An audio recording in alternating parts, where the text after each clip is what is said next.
Um, I don't remember which ones they are at the moment. That's okay. We'll just get going through the quiz, and if they come up, we'll try to get through them together. I invited Marissa, as well as I sent the link in the email that we're all in. So yeah, not sure what else to do there.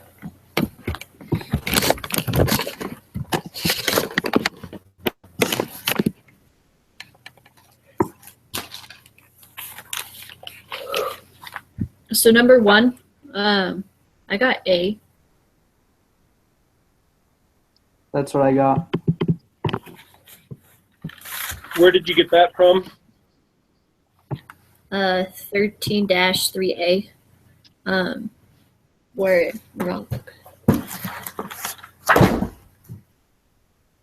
Where it explains.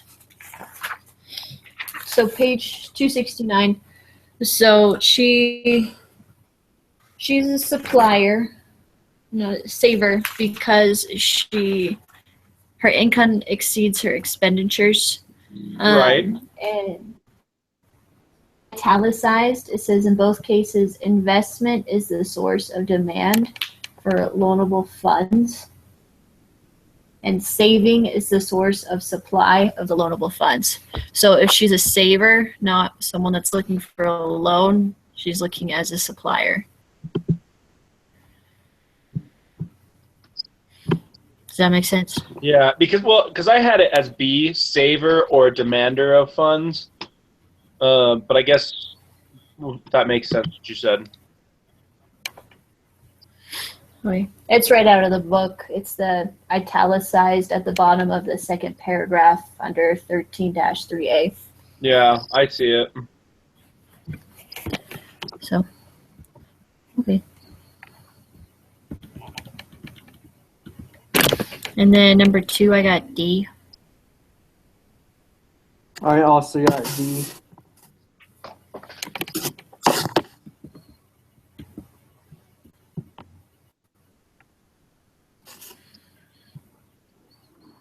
Number three, I have C. I also have C. See.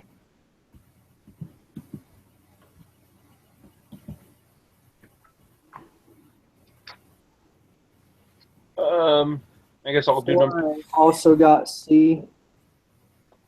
You Same. said for 4 or 5? Yeah. Okay, For four, I got C. You said you got C. Yeah. I did as well. 5, I got A. That's what I got. Same.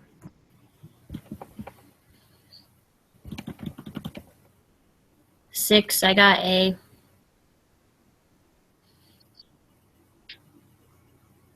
I thought that bonds are a higher risk than stocks.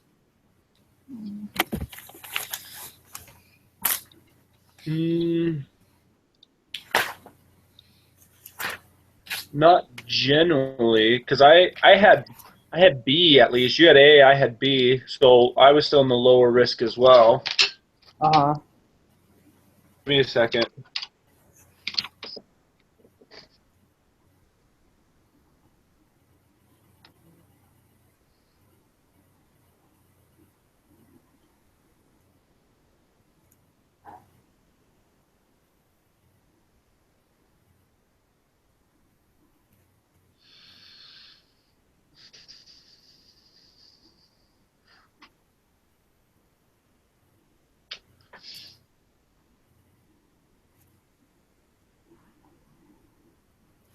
Yeah, no, because if you go look in stock market, so on 13-1A, the second paragraph under stock market, the very last sentence, it says, compared to bonds, stocks offer the holder both higher risk and higher return. So I guess it would be A. Compared to stocks, bonds offer the holder lower risk and lower potential return. Okay. Okay, I missed that.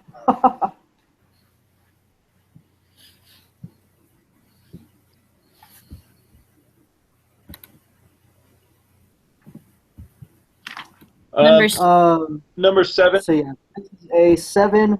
I got C. I got A.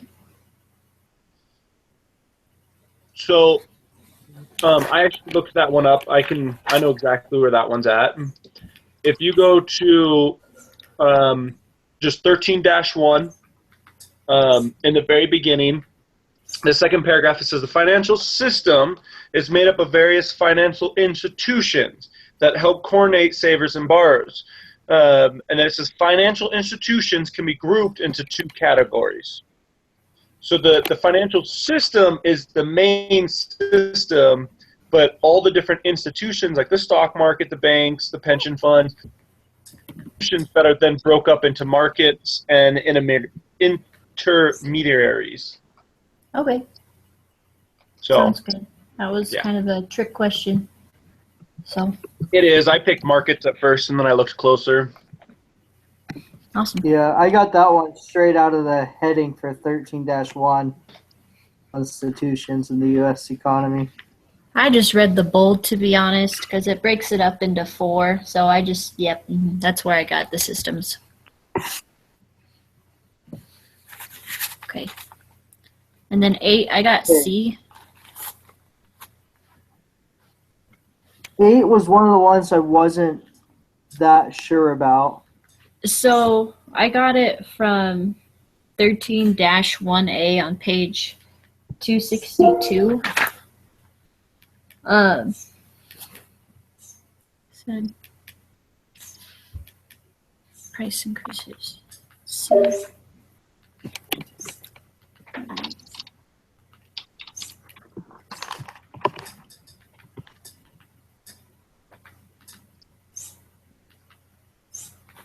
It's the second paragraph on that page that starts with the prices.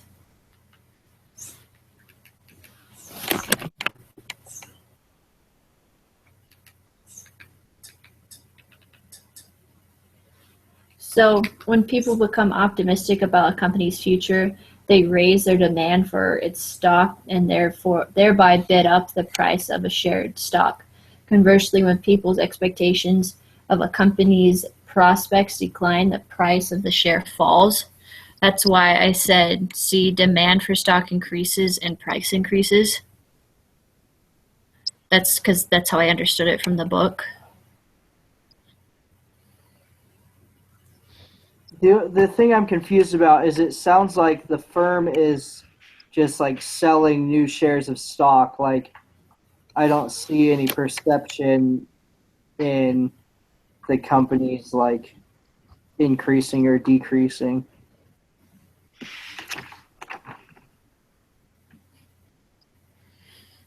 Okay.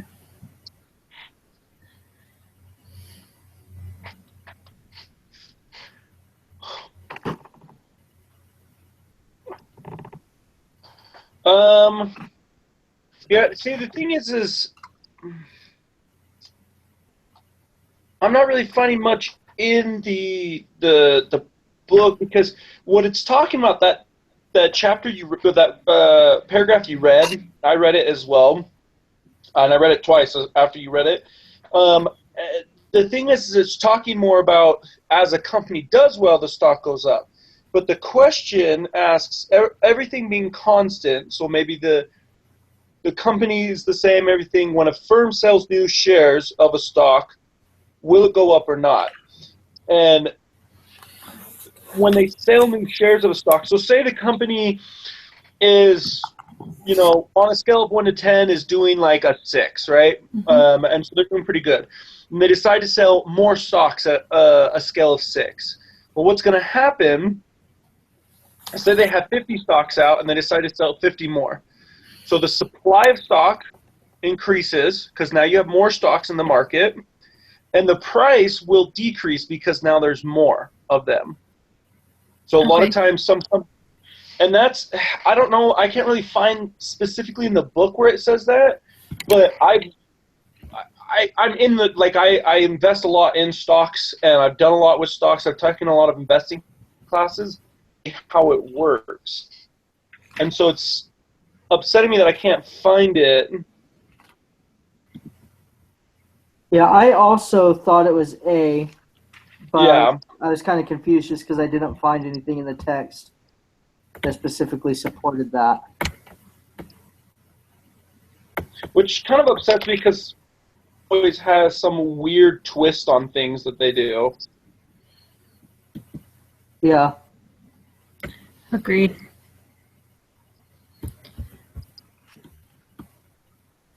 We can go with A, and then have somebody submit it, and then see from there. I don't know what else to do. Cause yeah.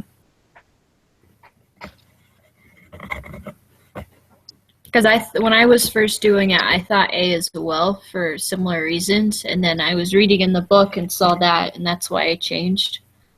Because I'm not 100% sure.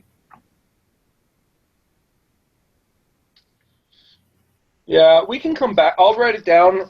Let's come back to it. Okay. And then maybe we can do a little bit more research on that. Sounds good.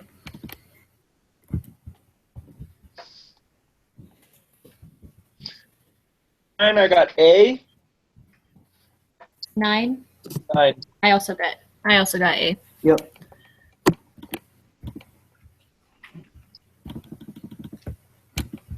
Um, 10, I got B, and that was straight out of the book. Agreed.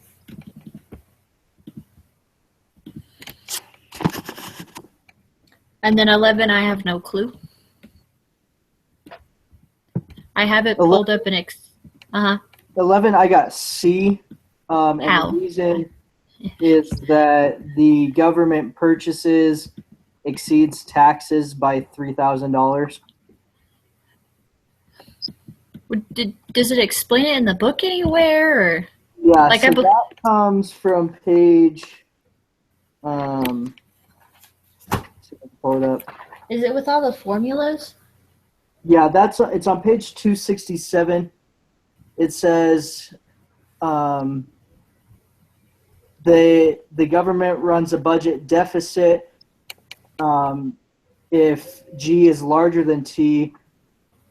Oh. So then tax minus government spending is a negative number. But what about national saving?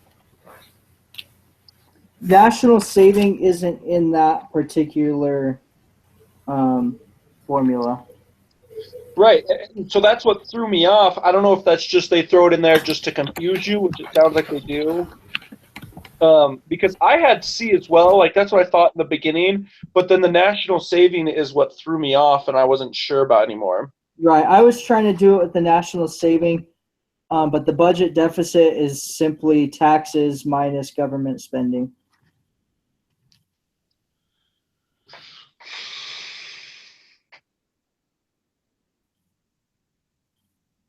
Because the definition of national saving is the total income in the economy that remains after paying for consumption and government purchases.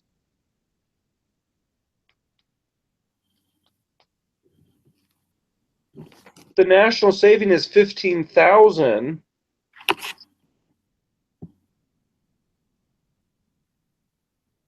Then that's saying that's what remains after those purchases.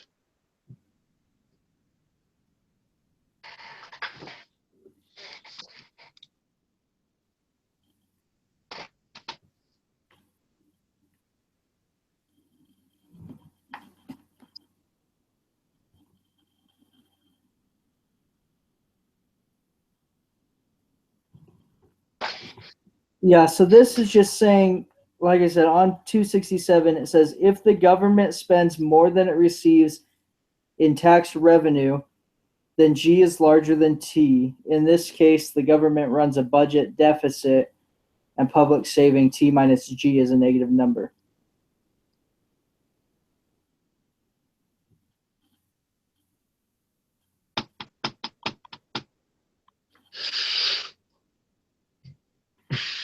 Well, what do you guys say?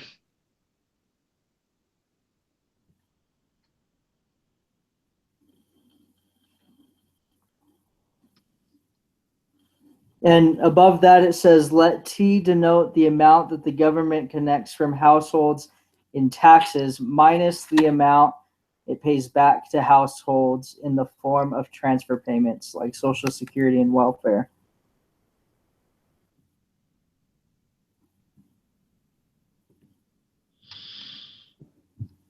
All right. I mean, I'm okay going with C. That stupid national saving is what's throwing me off.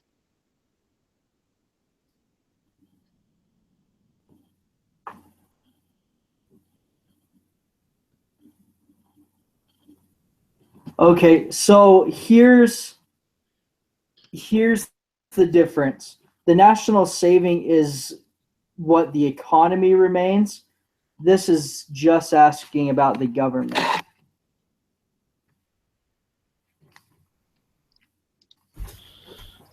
Okay. I can accept that answer, actually. That would make a lot more sense. I like that.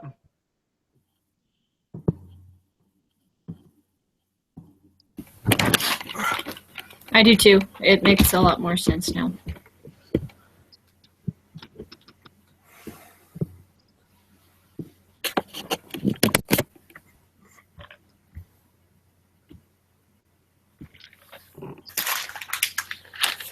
So are we moving on? Yeah. Okay, so for 12, I got B. Yeah, that's what I had as well. I got I. Which is Yeah, B. which is Yeah, I know. B. Okay. Oh.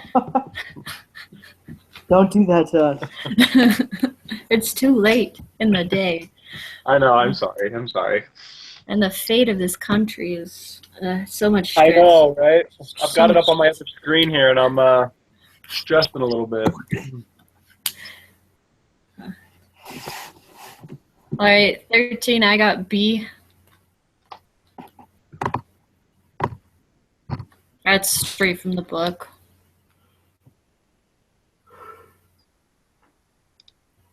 Yeah, I agree with that. Okay, hold on. And it says. Okay, yeah, never mind. It is B.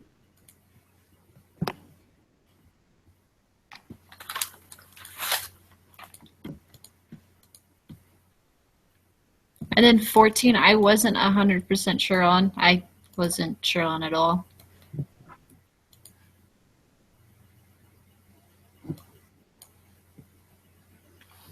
So 14, I put D.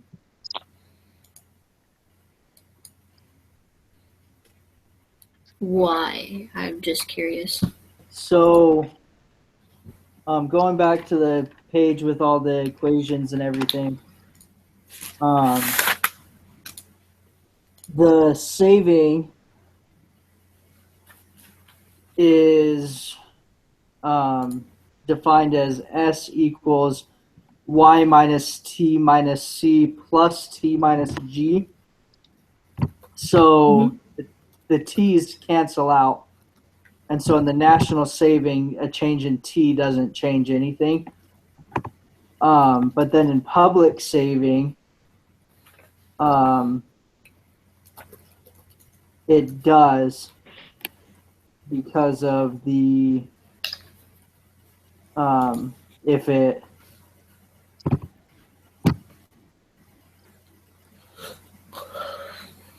because the increase in taxes will either make it a positive number or a negative number. So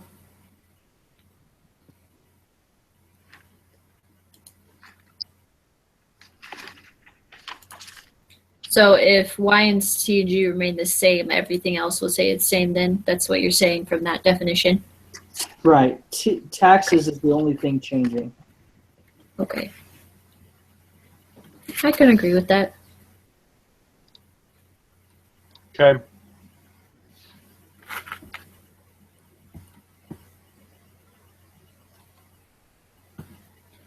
15, I got A.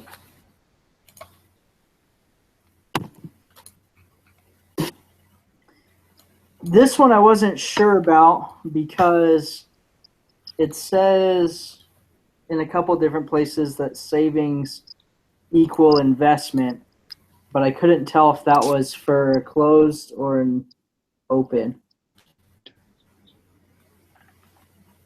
As well. So back to the page with all the.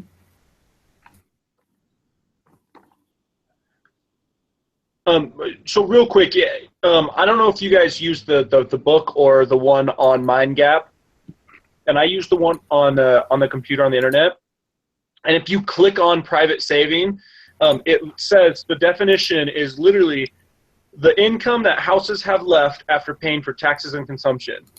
And A is the amount of income houses have left after paying for their taxes and consumption.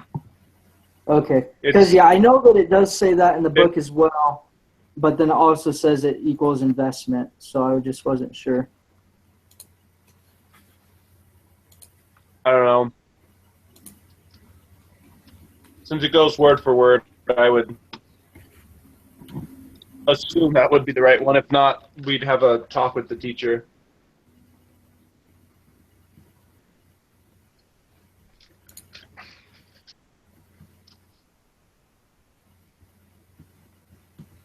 Because also with D, it says always equal to investment, which I don't think that's 100% true.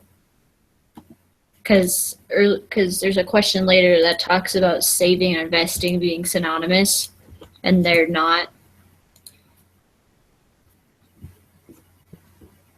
So it's just kind of confusing because there is I don't remember right where it was.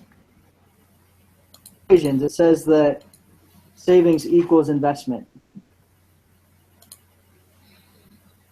on page 267.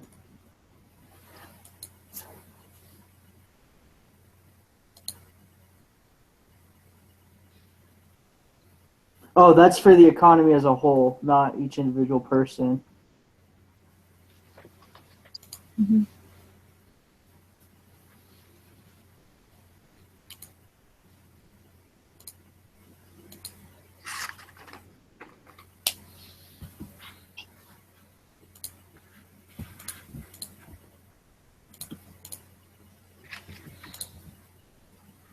So are we good with 15A or do we still have questions? No, 15 is good on A.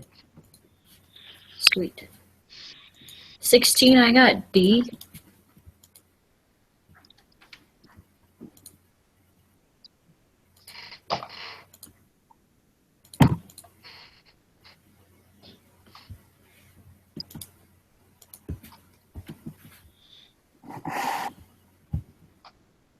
Yeah, I agree with D for. Yeah.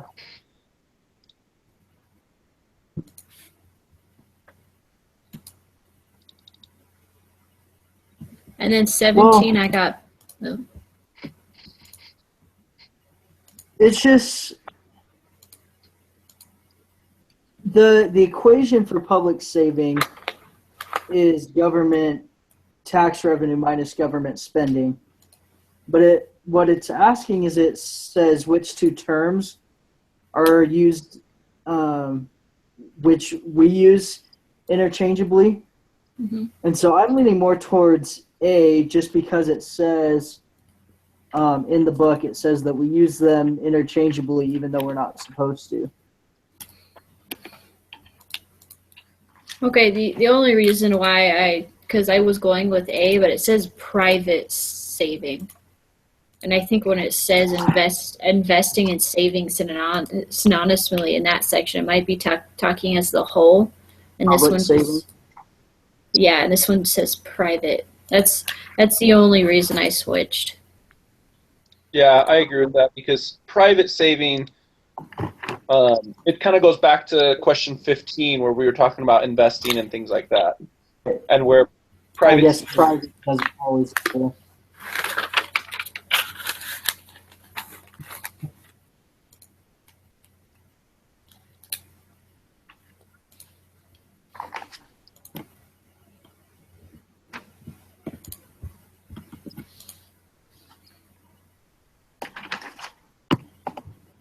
And 17, I got B.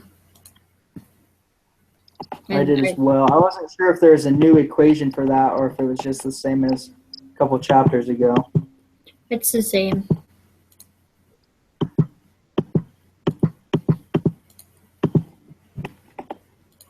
Yeah, I guess B works.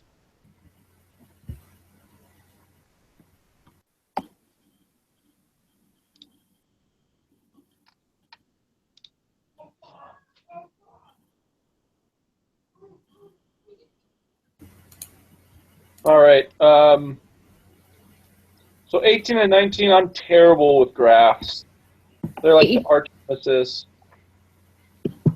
18, I said A, and I referred back to figure 2 on page 271 in the book, where it explains it, where the change in tax laws to encourage Americans to save money would shift the supply of loanable funds to the right. As a result, the equilibrium interest rate would also fall, and the lower interest rate would stimulate investment. And so that's why I chose A. I mean, what do you think, Brett? What did you get?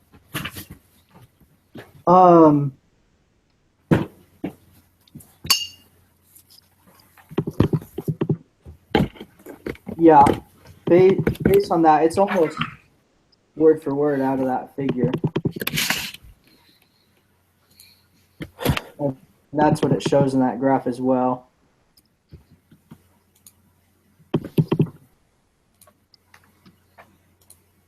Do you agree with A then, Brett? Yeah, I would agree with A. Okay.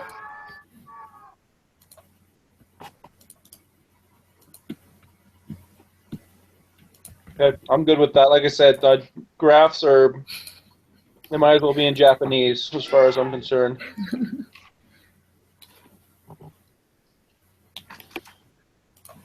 All right, and then so for 19, I got B.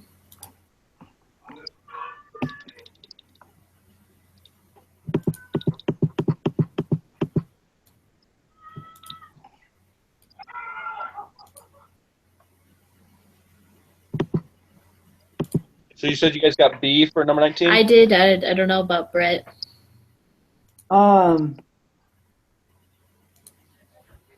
Wouldn't it stay along the same demand curve?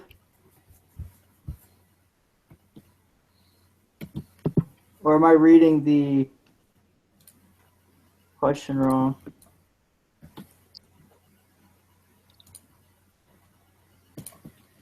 Starting at point A. The tax credit, that is like,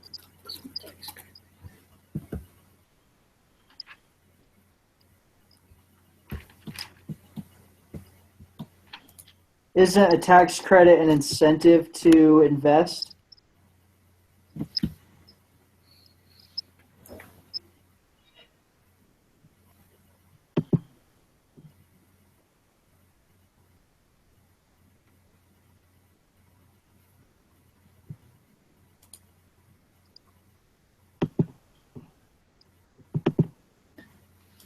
So in the book, it says tax change would alter the incentive for households to save at any given interest rate.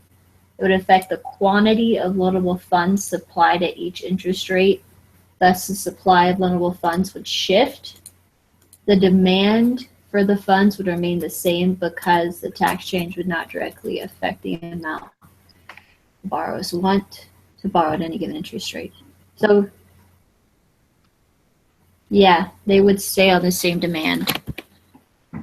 So which one did you think? If it's going to decrease to 75, then it would have to go to point E to stay on the same demand curve.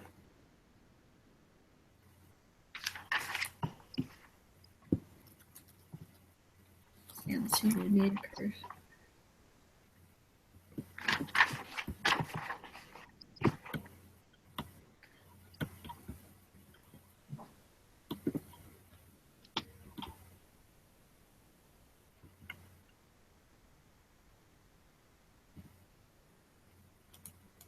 looking at figure 3, though, it says investment incentives increase the demand for loanable funds. So I would almost go with A instead, because it increases the entire demand, leaving supply the same. Yeah, As it goes in that figure. and it's almost word for word like the last one for 18. So yeah, I can support A. Okay. Yeah, I kept reading through it, and I don't know. It's something I'm gonna have to study and probably go see a tutor about. But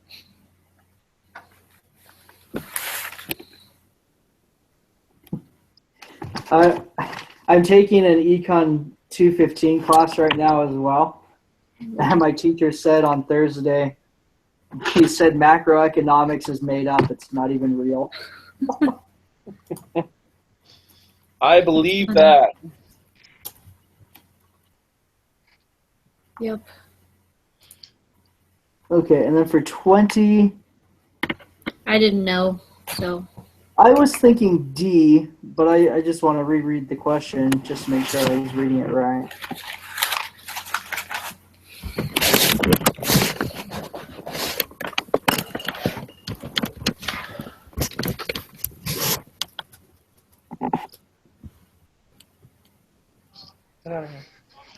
Yeah, I would say if the tax credit shifts demand to the right, the repeal of the tax credit would shift it back to the left.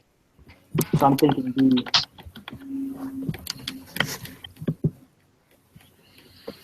I can support D.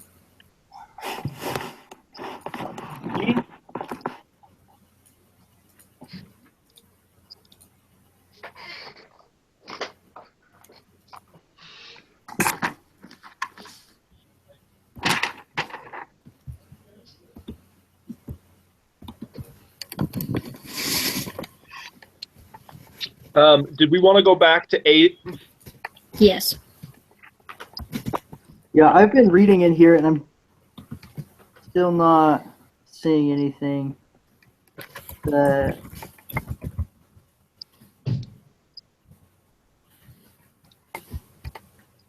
says it specifically.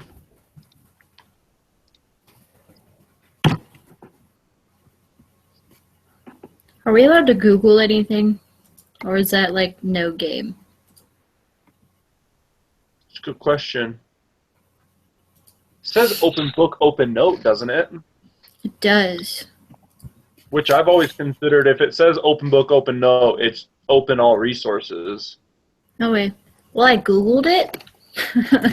So if I get in trouble, I get in trouble. But it says supply of the stock increases and the price decreases. And it has the exact question with it. So it's A like we were thinking. Mm-hmm. And one more time, I wrote this down. You guys said for question 2 you got D. Is that correct? Question 2, yeah, D is in dog. Yeah. Because I got C on that one.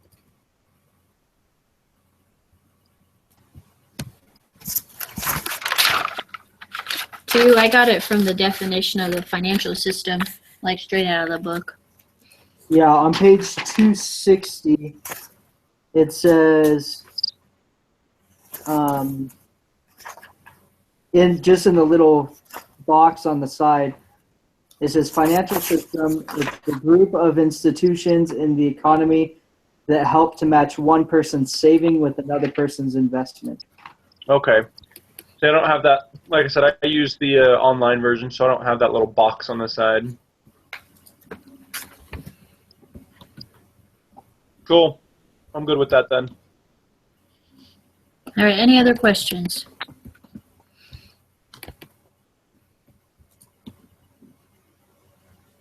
I'm good. Sweet. All right, time to submit.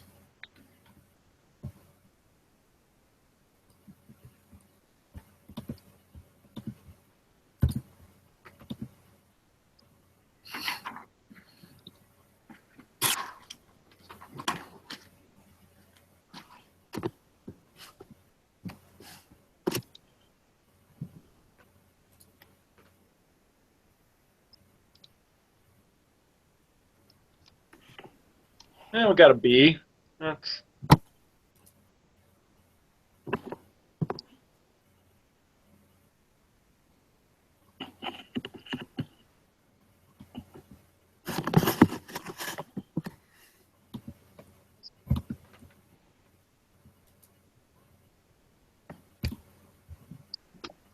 okay. I do Wait, not.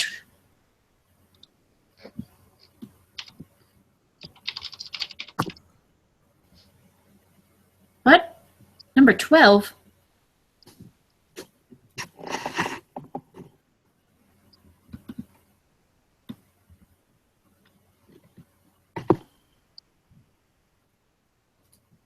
Isn't that investment?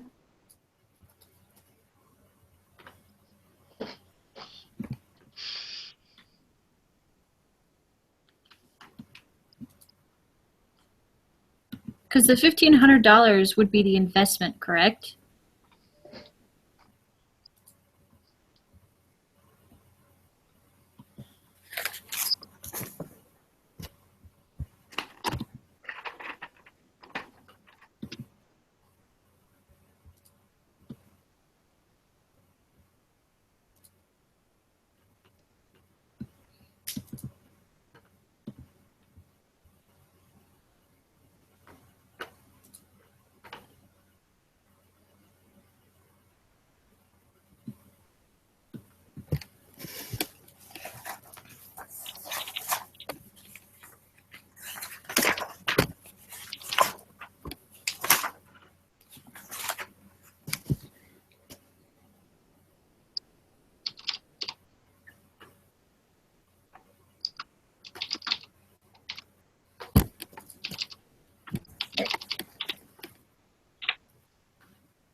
Yeah, and number three is total crap. There's no way it's earnings. You can even Google it, and it's not earnings. Yeah, the Mhm. definition of profit is the money the total revenue, the money it receives minus the cost of production, total cost. That's the definition of profit.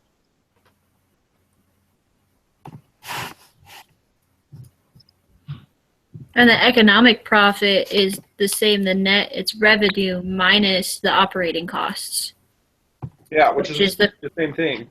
cost of production. Yeah, it's definitely not earnings. It's definitely profit.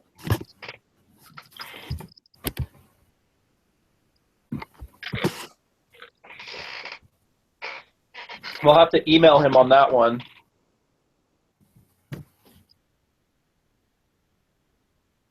Yeah, because the definition of earnings is money obtained in return for labor or services or income derived from an investment or product.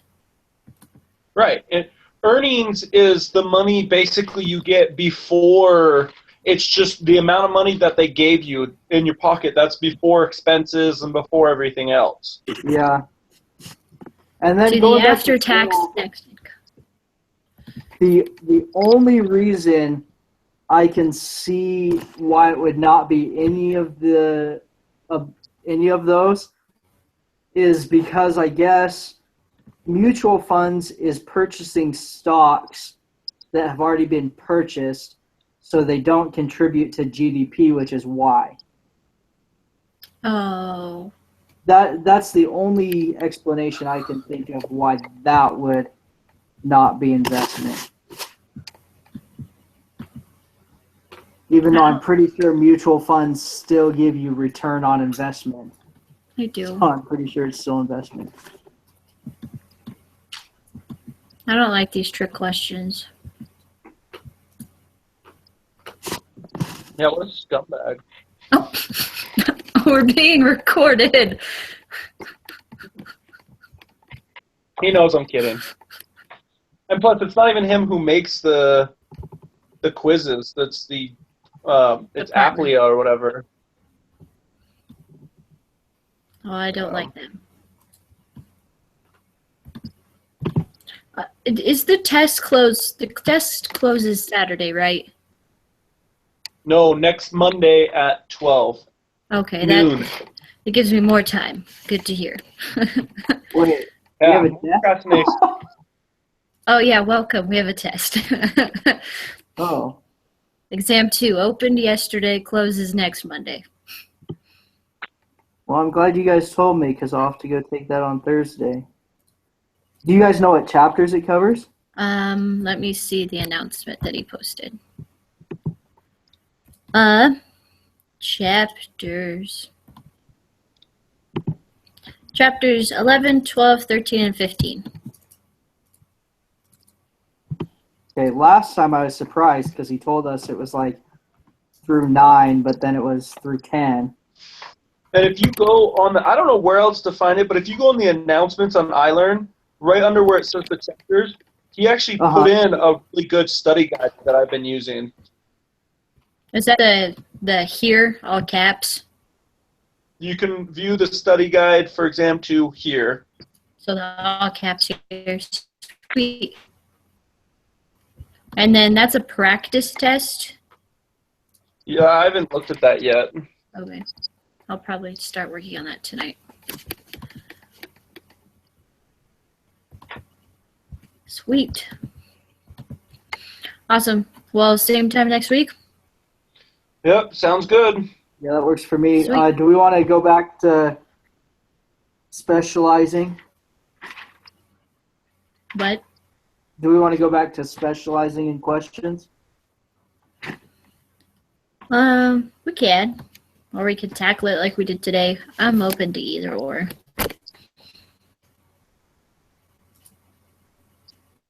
What happened last week? Did we...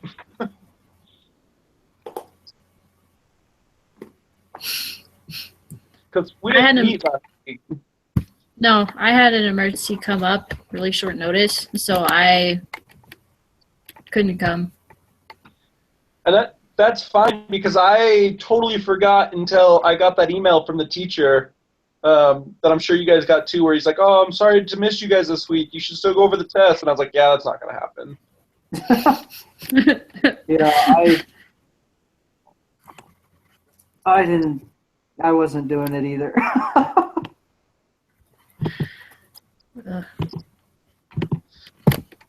All right, well, yeah, same time next week. I'm more than happy to do 1 through 10.